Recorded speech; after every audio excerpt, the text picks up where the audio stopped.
Paul Martinson. I've been with Youth of the Mission since 1985. Started in Cambridge, Ontario, at the base there, taking a Crossroads DTS. My wife and I did it, and our 4 kids did it for a sabbatical, and we got hooked into YWAM, and we've been in YWAM ever since. So in 1985, there was a contingent of about 25 people that left the Cambridge base and moved to British Columbia.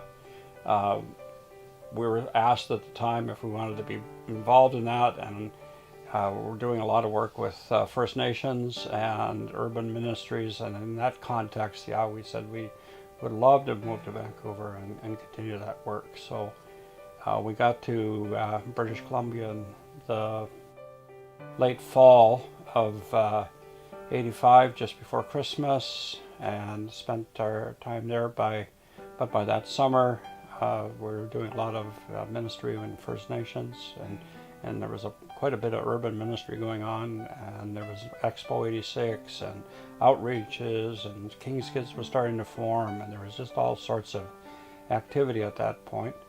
But our DTS leaders left then, and I was asked to step in and begin leading DTSs, and so there was a huge shift for me in 86 into mostly working with DTSs.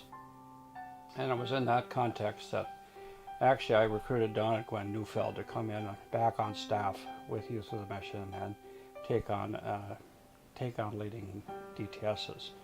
I was just absolutely convinced that Don's gift of relationships and being able to disciple people was absolutely critical for us in developing the schools, and so he took that on with a sort of joie de vivre and a whole sense of vigor and excitement. He really took this on as a challenge. He was not doing discipleship much, except with his family and with friends around him, but he wasn't doing anything in discipleship in any formal way until that period. But then he took that on, and eventually when we moved up to the Okanagan, that was a critical part of what we ended up doing in terms of discipleship.